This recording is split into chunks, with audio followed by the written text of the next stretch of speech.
Hi everyone, আজকে আমি সরষে ইলিশ বানিয়েছি।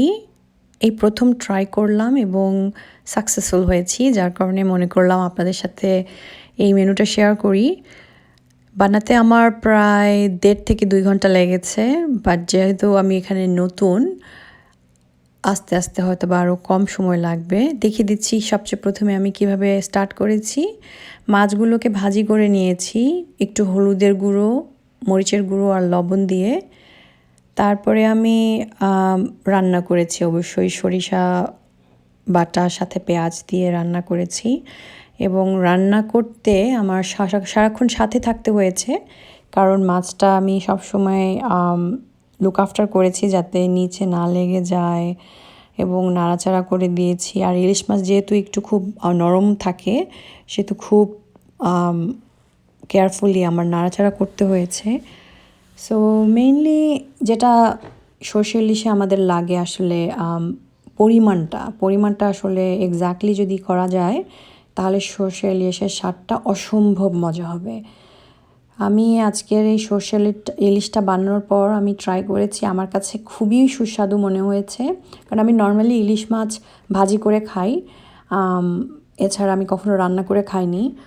আমার কাছে ভাজিটাই আগে ভাল লাগতো, কিন্তু আজকে সরষে ইলিশ বানানোর পরে আমার কাছে মনে হচ্ছে যে এটা হচ্ছে একটা নিউ ক্রিয়েশন এবং নিউ টেস্ট। সো আপনাদেরকে আমি এখন দেখিয়ে দিচ্ছি। প্রথমেই বলে নিয়েছি আমি ইলিশ মাছের টুকরোগুলোকে একটু লবণের গুঁড়ো, হলুদের গুঁড়ো, মরিচের গুঁড়ো দিয়ে ভিজিয়ে রেখেছিলাম, মাখিয়ে রেখেছিলাম 10 মিনিটের মতো। সাথে ডিমও ছিল, ডিমগুলোকে আমি আলাদা ভাজি করেছি। আর এখানে একটা বাটিতে আমি 1.5 চামচ পরিমাণ সরিষা ভিজিয়ে রেখেছি। এখানে আমি লাল সরিষাটা ইউজ করেছি, এবং এজন্য আমি খুব কম ইউজ করেছি, কারণ লাল সরিষার মধ্যে অনেক থাকে, ঝাঁঝটা একটু বেশি থাকে। আর এখানে আমি 2টা থেকে 3টা বড় পেঁয়াজ কুচি কেটে রেখেছি, আর কাঁচামরিচ 2টা আমি একসাথে রেখে দিয়েছি, কারণ এটা আমি ব্লেন্ড করব। মরিচটা পেঁয়াজের সাথে দিলে এবং সাথে 1 চামচ বা আধা চামচ লবণ দিলে সরিষার তেজটা অনেকখানি কমে আসে। এখন আমি ব্লেন্ড করতেছি পেঁয়াজটা এবং লবণ সহ সরিষাটা একসাথে আমি ঢেলে দিচ্ছি, এবং সবগুলো একসাথে ব্লেন্ড করে নিচ্ছি, আলাদা আলাদাভাবে করছি না, কারণ ইজি হওয়ার জন্য। এবং সাথে আমি একটু এক্সট্রা পানি অ্যাড করব, যাতে আমার ব্লেন্ডারটা মিক্স হতে খুব তাড়াতাড়ি হয়, এবং আমার এক্সট্রা কোনো পানি রান্না করার সময় অ্যাড করতে হবে না। সো এই জন্যই আমি সব একসাথে অ্যাড করে দিচ্ছি। আপনারা চাইলে এখানে সাদা সরিষাটা ইউজ করতে পারেন, তাহলে পরিমাণটা একটু বাড়িয়ে দিতে হবে। এখন আমি এখানে জাস্ট হাফ কাপের মতো পানি দিয়েছিলাম। পানি দিয়ে আমি এখন ব্লেন্ড করে নিচ্ছি। ব্লেন্ডটা একদম মিহি হতে হবে, কারণ সরষে ইলিশের সময় আমার যে পেস্টটা তৈরি করব সেটা খুব মিহি হতে হবে। তো ব্লেন্ড করা প্রায় হয়ে গেছে, তো আমি এখন একটা বাটিতে ঢেলে নিব।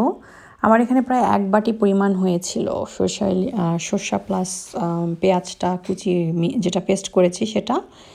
তো গন্ধটা খুবই একদম স্ট্রং ছিল। তো আমি এখন একটা ননস্টিক প্যানে সরিষার তেল, যেটা কিনা মাস্টার্ড অয়েল বলে, সেটাকে আমি ঢেলে নিলাম 5 থেকে 6 স্পুন পরিমাণ। কালি জিরা দিয়ে দিচ্ছি 1 চিমটি পরিমাণ।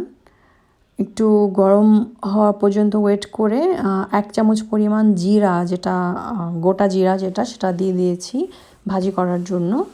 কিছুক্ষণ ভাজি হয়ে যাওয়ার পরে আমি কিছু স্লাইস করে কাটা অনিয়ন ছিল সেগুলো দিয়ে দিচ্ছি। আমি মেইনলি এটাকে ভাজি করব, এবং আমি এটাকে পরে উপরে স্প্রিঙ্কল হিসাবে ইউজ করার জন্য ভাজি করে নিচ্ছি। আমি এটাকে তুলে নিব ভাজি হয়ে যাওয়ার পরে, কিন্তু ওই যে তেলটা যেহেতু থেকে গেল, এটার মধ্যে ফ্লেভারটা থেকে যাবে। এই কালিজিরার যে একটা ফ্লেভার, সেটা এই সরিষা ইলিশটাকে খুবই সুস্বাদু করে তুলবে।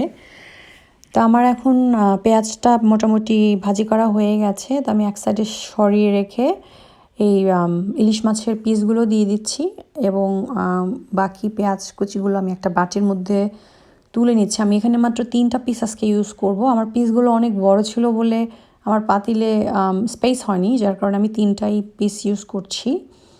তো আমার এই পিসগুলো আমি পুরো কড়কড়া ভাজা করব না, আমি জাস্ট উপরে আলতো করে ভাজি করব। এক পিঠ হয়ে যাওয়ার পরে আমি উল্টিয়ে আরেক পিঠে ভাজি করে নেব। ভাজি করে নিয়ে আমি আস্তে করে তুলে একটা প্লেটের মধ্যে রেখে দিব। কারণ আমি এই মশলাটার মধ্যেই, এই যে তেলটা দেখতে পাচ্ছেন এটার মধ্যেই আমি সরষে ইলিশের বাকি মশলাটা কুকিং করব। এবং এটাই করতে, মশলাটা তৈরি করতেই যতটুকু সময় লাগবে সেটাই হচ্ছে মেইন কুকিং প্রণালীটা। তো এখন তেলগুলো মোটামুটি ভালোই কুকড হয়ে গেছে, ফ্লেভারটাও খুব সুন্দর দেখাচ্ছে। এখন আমি এটার মধ্যে আমার সেই সর্ষে পেস্টটা এখন আমি এটার মধ্যে সম্পূর্ণভাবে ঢেলে দেব। ঢেলে দিয়ে আমি নাড়াচাড়া করতে থাকবো। আর আমি যখন ইলিশ মাছটার মধ্যে হলুদ, মরিচ আর লবণ মাখিয়ে রেখেছিলাম, তখন আমার কাছে এক্সট্রা একটু পেস্ট ছিল, যেটা কিনা আপনাদেরকে যদি পরিমাণ বলতে বলেন, আমার প্রায় 1 চামচ মরিচের গুঁড়ো, 1 চামচ হলুদের গুঁড়ো অ্যান্ড আধা চামচ লবণের গুঁড়ো। ওই পেস্টটা আমি এখন ঢেলে দিচ্ছি। ঢেলে দিয়ে এই অনিয়ন এবং মাস্টার্ড যেটা পেস্ট করেছি এটার সাথে মিক্স করে দিচ্ছি। এখন মেন কাজটা হচ্ছে ভাজা, এই কষানো আর কি। এই পেস্টটা ভালো মতো ভেজে কষিয়ে তৈরি করার পরে আমি এটার মধ্যে আস্তে করে ইলিশ মাছের পিসগুলো ঢেলে দেব। ঢেলে দিয়ে তারপরে আর কি কুকিং করব। তো মশলাটা কষানো পর্যন্ত ওয়েট করতে হবে, মাছটা আগে ছাড়ানো যাবে না। পানিটা যখন আস্তে করে একটু শুকিয়ে আসবে তখনই আমি মাছটা ছাড়বো। এখন দেখতে পাচ্ছেন চুলার ইয়েটা আমি হাই হিটে দিয়েছি। তো আমি এখানে আস্তে আস্তে করে মশলাগুলো দিচ্ছি। এরপরে আমি ঢেকে দিব, মশলাটা ঢেকে দিব হচ্ছে 10 মিনিটের জন্য। ঢেকে দেওয়ার পরে আমি ফিরে এলাম। দেখতে পাচ্ছেন যে আমার এই মশলাটার উপরে তেলটা আস্তে আস্তে করে উঠে এসেছে এবং খুব সুন্দর একটা কালার হয়ে গেছে। এভাবে আমি প্রায় আরও 20 মিনিট নাড়াচাড়া করার পরে মাছটা আমি এখন দিয়ে দিচ্ছি। মাছটা দিয়ে দেওয়ার পরে আমি আস্তে আস্তে মাছের উপরে মশলাটা আলতো করে মিশিয়ে দিব, যাতে ফ্লেভারগুলো মাছের উপরে ঢেকে যায় এবং ভরে যায়। এভাবে কম বেশি নাড়াচাড়া করার পরে আরও 30 মিনিট পরে আমি চুলার আঁচটা একদম লো আঁচে রেখেছিলাম। আসার পরে আমি এখন আমার মাছটা প্রায় হয়ে এসেছে। আমার টাইমটা একটু বেশি লেগেছে কারণ আমি খুব আস্তে আস্তে নাড়াচাড়া করেছি এবং প্লাস ইলিশ মাছটা কুকিং প্রণালীটা, কাটার প্রণালীটাতেও আমার অনেক টাইম লেগেছিল। সো মাছটা প্রায় হয়ে এসেছে। আমি এখন একটু লবণটা টেস্ট করে নিয়েছি। এক্সট্রা কোনো লবণ আমার অ্যাড করতে হয়নি, যেহেতু আমার সর্ষে বাটার সাথে আমি অলরেডি লবণ অ্যাড করেছিলাম। প্লাস আমার পানিটার মধ্যে আরেকটু লবণ ছিল। সো এখন আমি আস্তে লবণটা চেক করার পরে এই সর্ষেটা, পানিটা যখন একদম শুকিয়ে আসবে তখন নামিয়ে নেব। আপনারা চাইলে একটু ঝোল করতে চাইলে পানিটা সহ রাখতে পারেন। আমি ঝোল করতে চাইনি তাই রাখিনি। উপরে আমি আগে যে পেঁয়াজগুলো ভেজে রেখেছিলাম সেগুলো এখন ছিটিয়ে দিচ্ছি, সাথে একটু করিয়ান্ডার এবং একটু কাঁচামরিচ দিয়ে দিব।